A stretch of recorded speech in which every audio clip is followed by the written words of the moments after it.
कहते हैं कि ब्रह्मांड का ना कोई ओर है ना अंत है, बल्कि ये लगातार तेज गति से फैलता जा रहा है। लेकिन इसी ब्रह्मांड के अंदर ऐसी तमाम घटनाएं हो रही है जिसके बारे में समझना बहुत मुश्किल हो जाता है।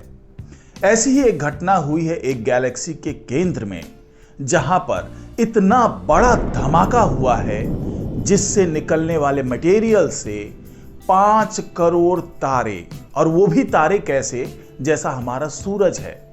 यानी उस विस्फोट से इतना मटेरियल निकला है कि उससे हमारे सूरज जैसे 5 करोड़ तारे बन सकते हैं।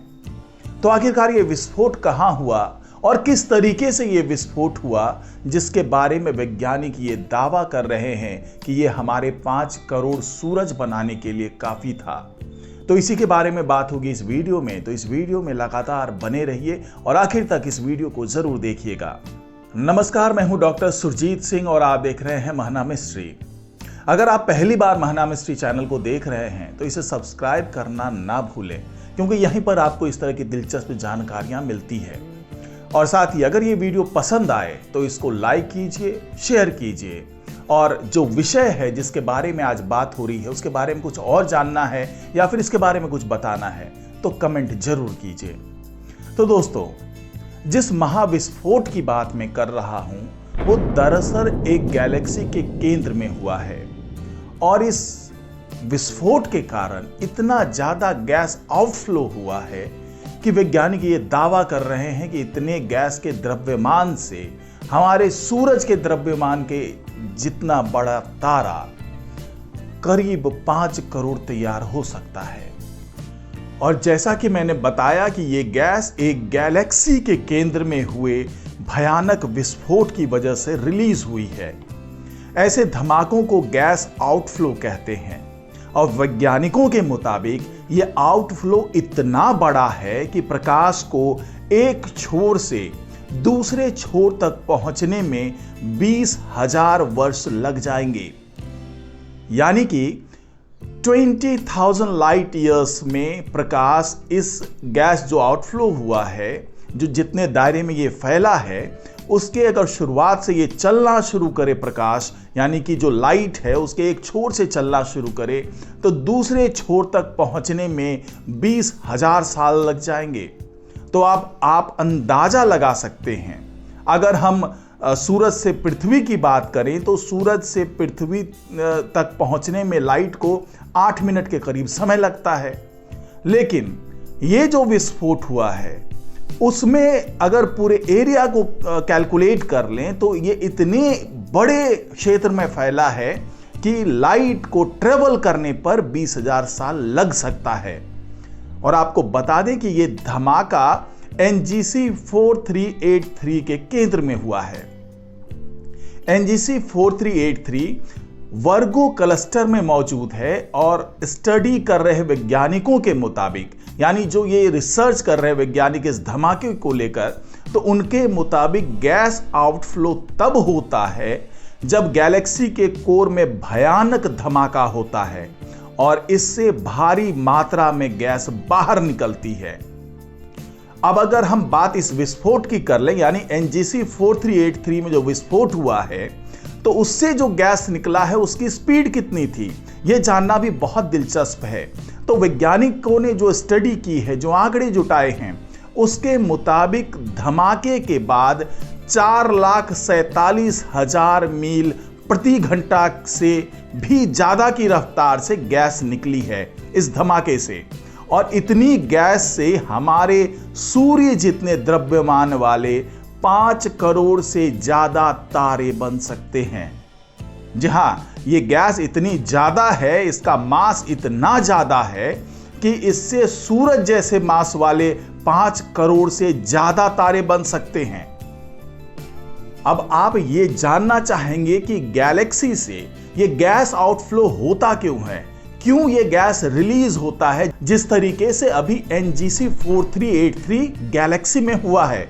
तो वैज्ञानिकों के मुताबिक गैस आउटफ्लो तब होता है जब किसी गैलेक्सी से भारी मात्रा में गैस अंतरिक्ष में छोड़ी जाती है। आमतौर पर इनके पीछे सुपरनोवा जैसे कॉस्मिक इवेंट होते हैं। यानी कि जब कोई तारा मर रहा होता है तो उसमें जब बड़ा धमाका होता है तो ऐसी स्थिति में ही गैलेक्सी से इतनी बड़ी मात्रा में गैस रिलीज हो सकती है और इन गैस आउटफ्लो का अपनी गैलेक्सी पर बड़ा असर होता है। वे तारों के बनने की प्रक्रिया को नियंत्रित कर सकते हैं और गैलेक्सी से गैस बाहर निकलने की वजह से नए तारों के बनने के लिए जरूरी मटेरियल सीमित हो जाता है। इससे गैलेक्सी का विकास और रचना प्रभावित होती है। वैज्ञानिकों के मुताबिक ऐसे गैस आउटफ्लो से आकाशगंगा के बीच जगह में तमाम भारी तत्व भर जाते हैं जो तारों के भीतर बने होते हैं।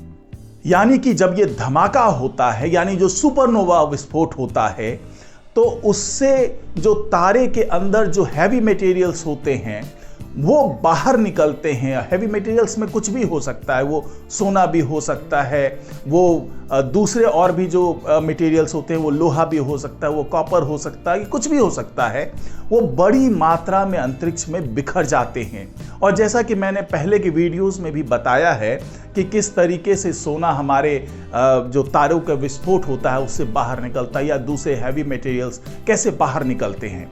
तो इसी तरीके से जब ये विस्फोट हुआ है, जो सुपरनोवा विस्फोट हुआ है, जिसके बारे में वैज्ञानिक ये आशंका जता रहे हैं कि इसी कारण से गैलेक्सी से गैस आउटफ्लो हुआ होगा, तो उससे जो है आसपास के इलाके में काफी हैवी मटेरियल्स भर चुके हैं और इससे तारों का निर्माण भी हो सकता है।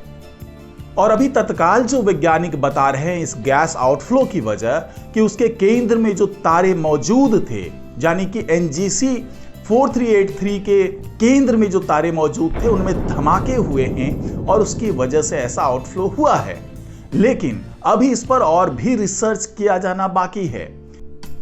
और जैसा कि वैज्ञानिकों ने बताया कि ये जो धमाका हुआ है, ये जो महाविस्फोट हुआ है, इससे भारी मात्रा में हाइड्रोजन गैस और दूसरे तत्व बाहर निकले हैं। और वैज्ञानिकों के मुताबिक हमें गैस आउटफ्लो की फिजिक्स के बारे में बेहद कम जानकारी है, क्योंकि ऐसे आउटफ्लो को पकड़ पाना बहुत मुश्किल है। फिलहाल वैज्ञानिकों ने इस धमाके का हाई रेजोल्यूशन मैप भी जारी किया है।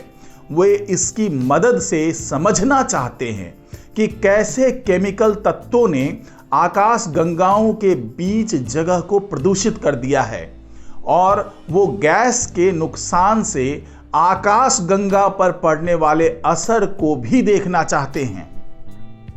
यानी वैज्ञानिक अब इस बात पर रिसर्च करना चाह रहे हैं कि इस तरह के जब धमाके होते हैं, अगर गैलेक्सी के केंद्र में इस तरह के धमाके हो रहे हैं, तो उससे जो गैस रिलीज हो रहा है, जो दूसरे हैवी मटेरियल्स रिलीज हो रहे हैं, तो उससे आकाशगंगा की सेहत पर क्या असर पड़ता है, उसका जो साइड इफेक्ट होता है वो क्या होता है। क्या उसके कारण जो उस आकाशगंगा में दूसरे प्लैनेटरी सिस्टम मौजूद हैं, या जो सोलर सिस्टम कह लें, अगर कोई तारों का कोई अपना सिस्टम है, तो उस पर भी क्या इस धमाके का कोई विपरीत असर पड़ता है। क्योंकि इस तरह के धमाके से जो मटेरियल्स निकले हैं उसके बारे में जानकारी जुटाकर वैज्ञानिकों को यह भी पता चल सकता है कि जब बिग बैंग हुआ होगा और उसके बाद में भी जो सुपरनोवा धमाके होते रहे हैं, तो उसके कारण गैलेक्सी पर क्या असर पड़ता रहा है, और क्या इस तरह के धमाकों से हमें ब्रह्मांड के बनने का रहस्य भी पता चल सकेगा। यानी कि हमें यह पता चल सकेगा कि ब्रह्मांड के बनने के शुरुआती दिनों में जब धमाके हो रहे थे तो किस तरीके से तारों का निर्माण हो रहा था, किस तरीके से प्लैनेटरी सिस्टम का निर्माण हो रहा था। साथ ही हम ये भी समझ पाएंगे कि जब हमारे सोलर सिस्टम का निर्माण हुआ होगा तो उस वक्त कैसे हालात रहे होंगे और किस तरीके से इस पूरे प्लैनेटरी सिस्टम का निर्माण हुआ होगा। तो आज की रिपोर्ट में फिलहाल इतना ही। नमस्कार।